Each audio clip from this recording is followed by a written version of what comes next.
Sahabat, seorang pendidik harus dimulai dari sebuah sikap bahwa ia tak boleh netral, bahwa ia harus memihak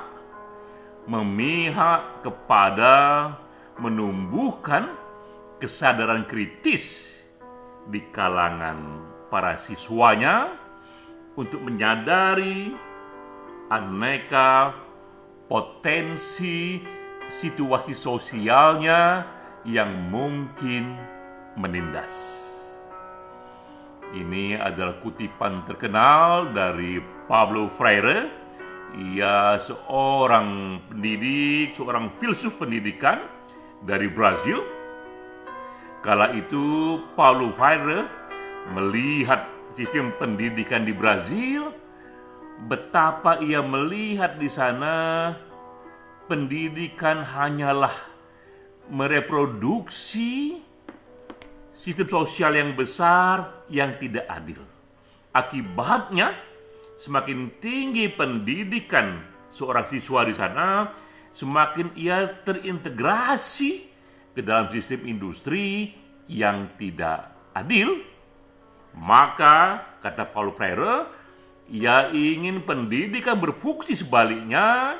Ia menciptakan pendidikan alternatif yang justru membuat siswa harus kritis terhadap situasi sosialnya dan memulai sekecil apapun langkah-langkah pembebasan.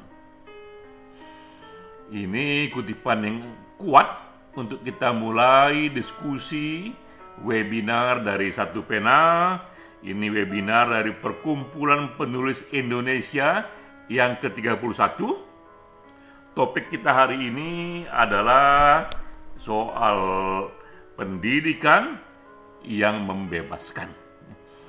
Yang menjadi pembicara sahabat kita Miraj Dodi Kurniawan berdasarkan buku yang dikarangnya yang terbit di tahun 2021. Saya sudah baca buku ini, buku yang bagus. Selamat untuk teman kita Miraj Dodi Kurniawan. Saya di sini hanya ingin memperkaya diskusi dengan menukik lebih jauh mengenai pentingnya hak asasi manusia sedini mungkin, seawal mungkin masuk ke sekolah dan pesantren di Indonesia. Saya mulai dengan slide pertama.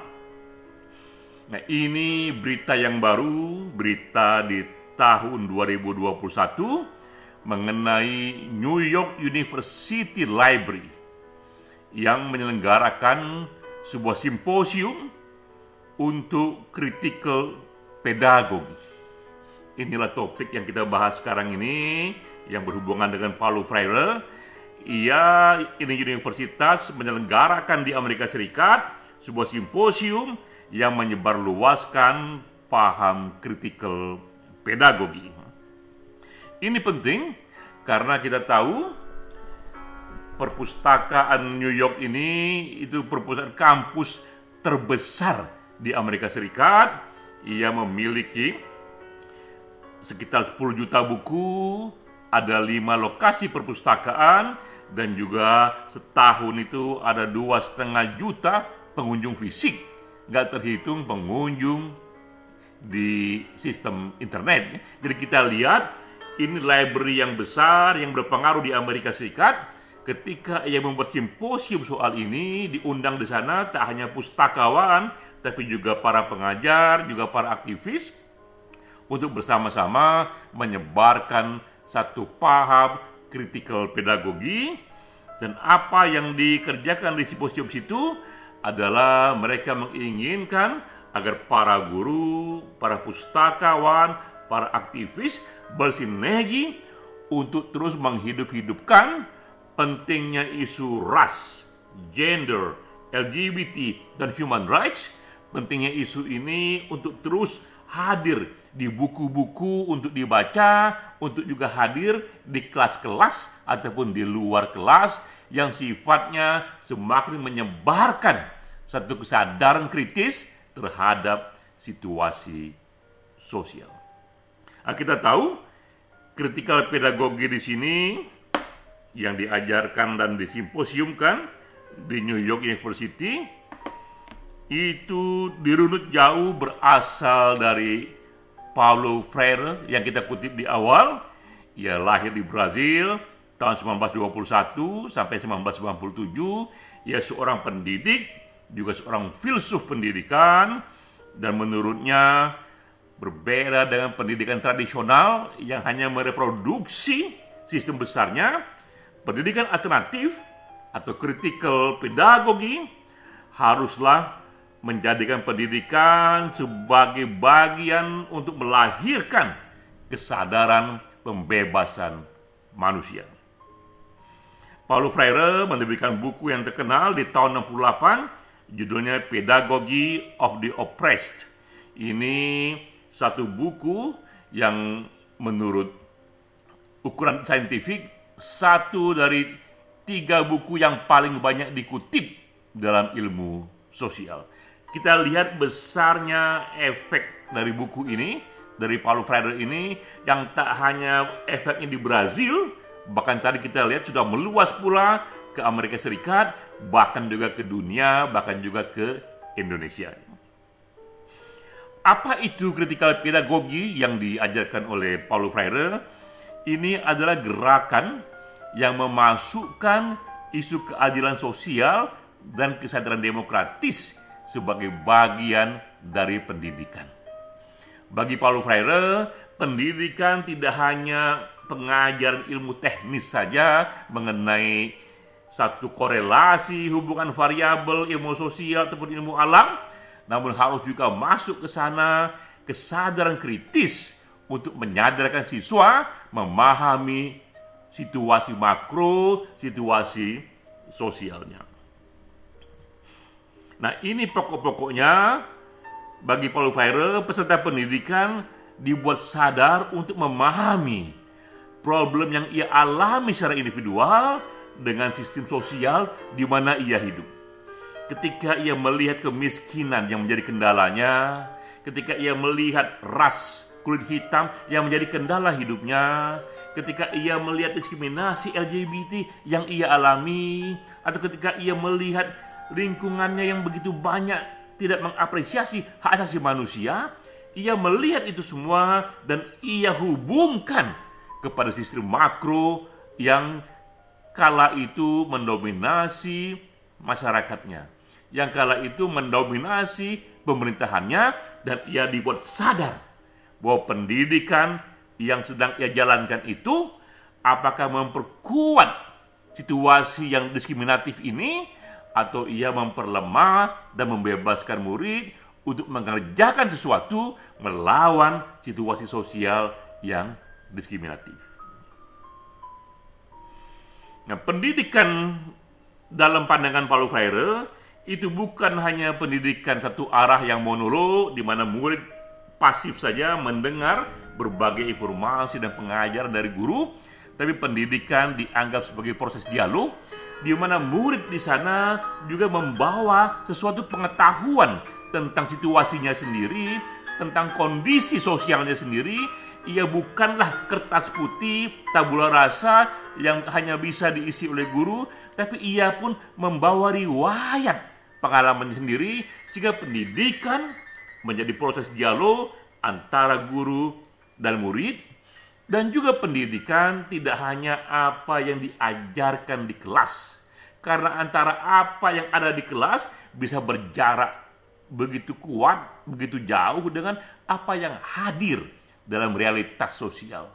Karena itu konsep pendidikan pun harus juga menyatukan apa yang ada di kelas dengan apa yang harus dilakukan dalam kehidupan nyata. Ada teori, ada praktek, lalu semua dievaluasi. Ini kesatuan yang disebut praksis, yaitu pendidikan yang menyatukan teori, praktek, dan evaluasi sebagai satu kesatuan. Nah, critical pedagogi Ini juga pendidikan yang tak hanya disampaikan dalam pendidikan formal. Jika saat itu katakanlah pendidikan formal belum siap untuk ini, ia pun bisa diselipkan ke dalam pendidikan informal. Jika pun kelas waktu itu belum siap, ia pun dapat juga disampaikan di luar kelas. Intinya adalah kapanpun pendidikan itu dimulai, ketika kesadaran mengenai kritikal pedagogi ini sudah tumbuh, maka sekecil apapun dari kalangan pendidik sudah harus ada keinginan menghidupkan tindakan proaktif untuk kesadaran pembebasan sekecil apapun. Nah, sekarang kita bicara kondisi di Indonesia. Saya menyetujui banyak hal dari buku sahabat kita ini, Miraj Dodi Kurniawan, tapi ada satu yang saya tidak setuju, itu di halaman 119 ya. Ini halamannya saya sudah baca, saya tandai. Di sini dikatakan oleh teman kita Miraj Dodi Kurniawan bahwa di Indonesia kritikal pedagogi ini hanya bisa diterapkan di kalangan orang-orang yang sudah dewasa saja. Lantaran misi humanisasi itu, maka peserta didiknya mestilah mengalami dulu dehumanisasi, mengalami dulu situasi yang tertindas, dan itu umumnya hanya bisa dirasakan oleh orang yang dewasa. Nah, di titik ini saya berbeda pandangan dengan teman kita, dengan Miraj Dodi Kurniawan. Bagi saya, kritikal pedagogi dan pandangan yang lebih kepada penyadaran pentingnya isu-isu sosial yang kritis justru harus ditanamkan sedini mungkin. Pro keberagaman, pro hak asasi justru ditanamkan sedini mungkin sejak taman kanak-kanak, sejak SD, sejak SMP. Tinggal saja metode pengajarannya yang harus disesuaikan. Mengapa demikian? Nah, ini beberapa alasannya. Ini kita lihat kondisi pendidikan di Indonesia. Ini fakta-fakta kita lihat ya, ada hasil dari Setara Institute yang menemukan betapa sekarang ini kondisi pendidikan Indonesia ini diwarnai radikalisme. Sudah begitu banyak radikalisme di kampus-kampus besar, dan itu adalah hasil riset ya. Kita juga lihat kondisi yang lainnya, betapa bahkan di lingkungan pesantren terdapat sejumlah kasus kekerasan seksual. Bahkan terjadi ini guru mengaji yang begitu dihormati melakukan kekerasan seksual kepada putri-putrinya yang bahkan ada yang di bawah umur. Karena itulah mengapa penting pendidikan yang kritis ini diterapkan juga pada mereka bahkan yang belum dewasa sekalipun. Dan ini pandangan dari UNESCO bahwa pendidikan di Indonesia kurang mengakomodasi hak asasi manusia. Karena itu penting memasukkan materi ataupun teknik pengajaran yang sesuai dengan hak asasi manusia. Nah, di Indonesia, kritikal pedagogi bisa kita modifikasi untuk pandangan yang lebih luas lagi, yaitu memasukkan materi hak asasi manusia di aneka sekolah, terutama di pesantren, dan tak harus menunggu siswa itu berumur dewasa, bahkan ia sudah bisa diajarkan sedini mungkin, tinggal saja teknik pengajarannya yang tentu disesuaikan dengan usia anak-anak. Saya membayangkan isu-isu keberagaman, betapa pentingnya mereka menghargai keberagaman, diajarkan bahkan sejak taman kanak-kanak, betapa pentingnya untuk menghargai bahwa setiap individu punya hak memilih gaya hidupnya sendiri. Yang dilarang hanyalah jangan melanggar hukum nasional, tapi mengenai keberagaman pikiran, keberagaman agama, keberagaman lifestyle, itu justru harus diajarkan sedini mungkin, tak hanya di sekolah menengah ataupun dasar, tapi juga di aneka pesantren. Nah, ini yang penting. Berikutnya bahwa pemerintah harus hadir. pemerintah memastikan bahwa hak asasi manusia memang diajarkan dan mewarnai sekolah ataupun pesantren.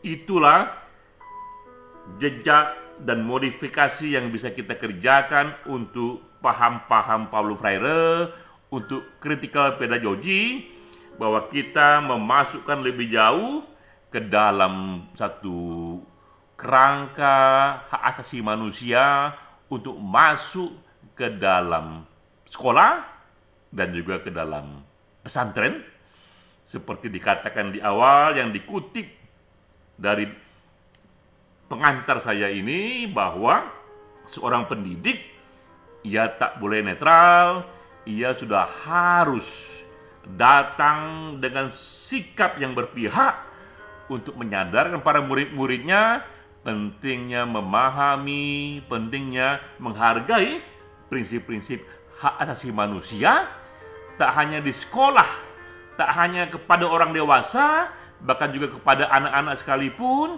tak hanya kepada sekolah umum, tapi juga kepada pesantren. Salam.